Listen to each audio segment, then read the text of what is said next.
welcome to Pastor's Chat. We're almost ready to finish up an old year and begin a new year, and I really want to encourage you as a pastor, as a friend, to really make sure that you're seeking truth rather than being deceived by a lie.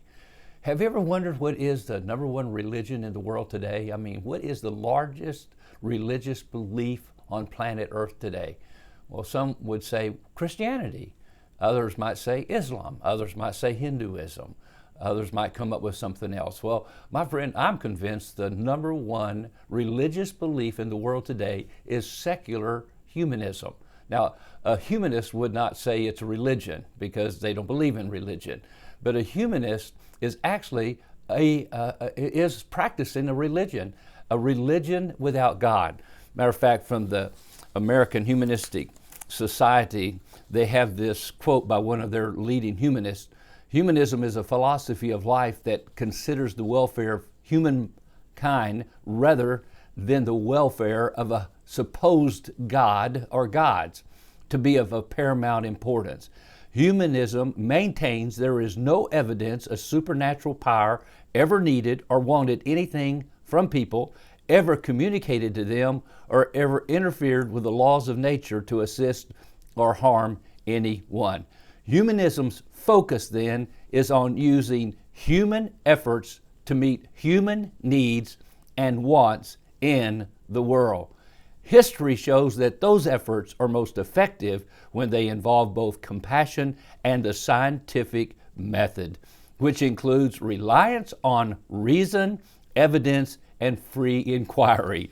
Well, my friend, I can show you what humanism has gotten us into, a big mess. Never forget meeting a man one day on an airplane, and we were talking about God and trusting Christ, and he said, well, I don't believe in any of that stuff. I don't believe in God. I believe in science. And I said, what do you mean by that? He says, I believe science has all the answers to human needs. Well, he is a practicing secular humanist.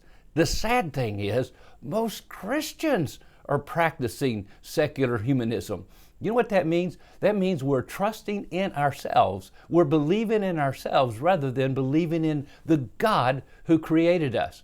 Now, in Romans chapter 1, Paul is dealing with this as he looks at the world in which he lived in 2,000 years ago. Things have not changed. Matter of fact, secular humanism goes back to the Garden of Eden when Satan promised Eve, if you eat the fruit of the tree of the knowledge of good and evil in disobedience to God, deny the God of the universe who created you, you do what you want to do, you eat that fruit rather than obey God, you will be like God and you can decide what's right and wrong. Does that sound like what the secular humanist just said in the quote I read from a few minutes ago? You better believe it. Because God is true. He is creator God. Now listen to these verses in verse 21 through the end of through a few verses here. Because that although they knew God, verse 21 of Romans 1, because although they knew God, they did not glorify him as God. Neither were they thankful, but they became vain, futile in their imaginations, their thoughts, and their evil hearts were darkened. They professed themselves to be wise, and they became fools.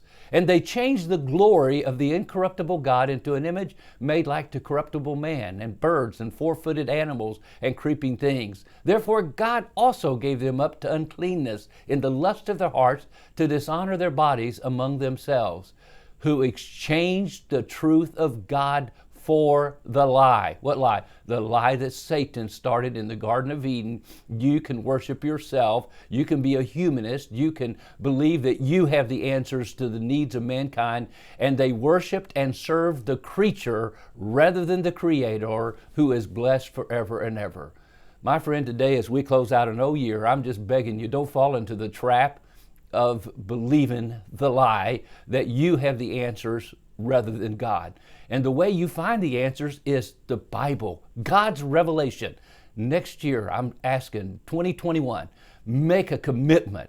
I mean a deep, heartfelt commitment to put your faith in Creator God, read His book, learn from His book what the real answers to life are. And I tell you, you'll never be sorry. You won't be confused. You'll find peace and joy and life in Jesus Christ.